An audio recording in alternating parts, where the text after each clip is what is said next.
Hello everyone, welcome to the exchange. Today we're having an amazing journalist and radio presenter, Chris Smith.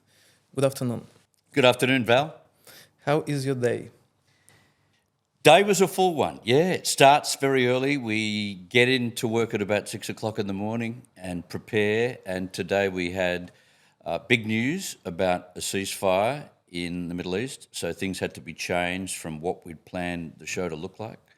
And that's a typical day. So lots of changes, lots of scripting, and reacting to lots of calls. And I finished that today. And so at about now, I'm sort of looking to have a nap somewhere. It's been a big morning. At the moment, we've got a ceasefire plan being obviously negotiated with Egypt and Qatar, with the United States on their shoulders, and between Hamas and Israel, and it seems to be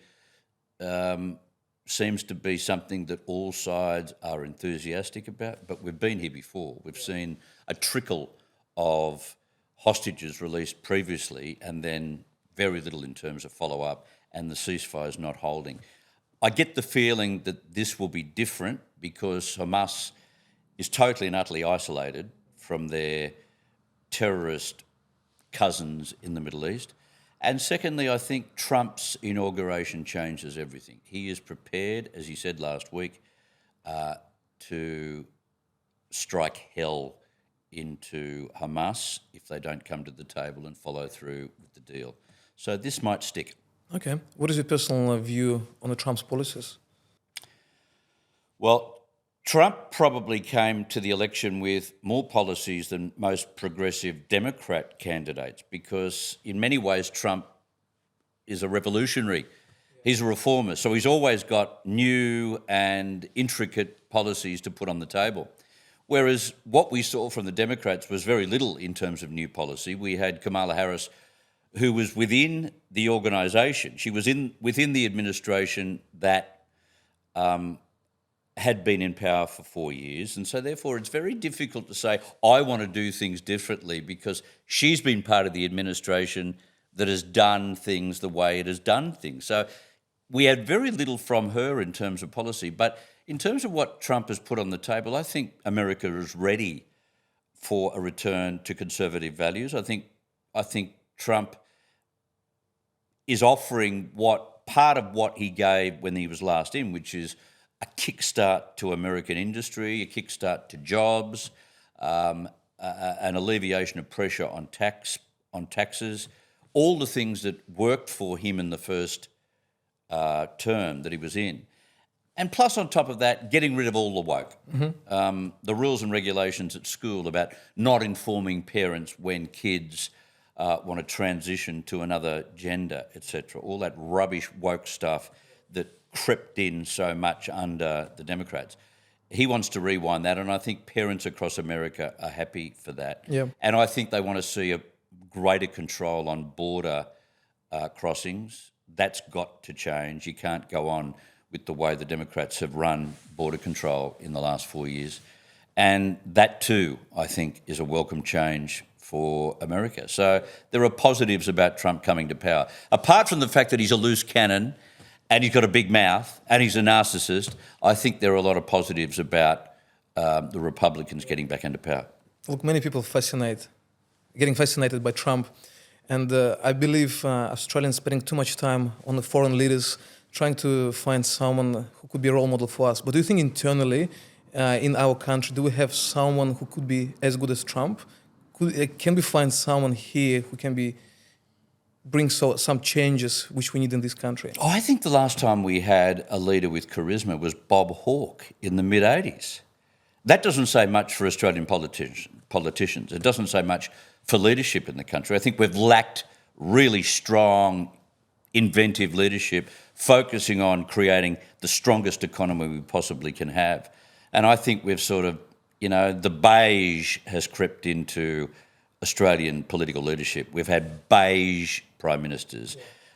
Even John Howard was beige. But I think a very good prime minister. I think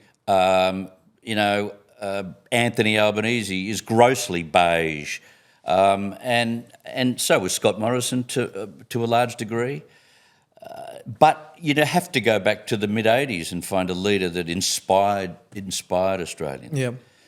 So we're ready and due for a leader with charisma. We're ready and due for a leader who's prepared to revamp our tax system, revamp our productivity and get Australia moving again. Yes, please, bring it on. Absolutely. And in May we have an election. Do you think Peter Dutton has a chance? I don't know whether he's the leader that Australia needs. I don't know. I certainly don't think Anthony Albanese is, but I think Dutton possesses a little less than the kind of charismatic leader that we're looking for. That doesn't mean he mightn't become a good Prime Minister. He may become a great Prime Minister. I don't know. But I just think, if we're talking about inspiring leaders, I don't see it with him. Not at this stage. We're going to get a face full of Peter Dutton during the election campaign, more than we've ever seen. And it's only then can we possibly make, some kind of call on that. And I hope he's got the goods, but I'm not sure at this stage. But are we truly going to see the true Peter Dutton, or are we going to see someone who's scripting what he needs to read? Well, it's interesting. Peter Dutton's walking the tightrope between what he really is, which is an arch-conservative in the Liberal Party, and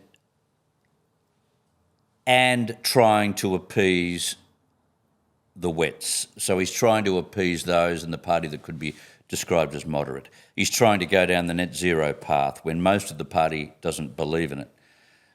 So he's walking both sides of the equation. So your question is an answer in itself. He's playing Peter Dutton's game, and he's also playing the game of the moderates in the party. So he's straddling both sides. Okay. And what do you think about his, not policy, but his views on nuclear? What do you think we need in this country, nuclear energy?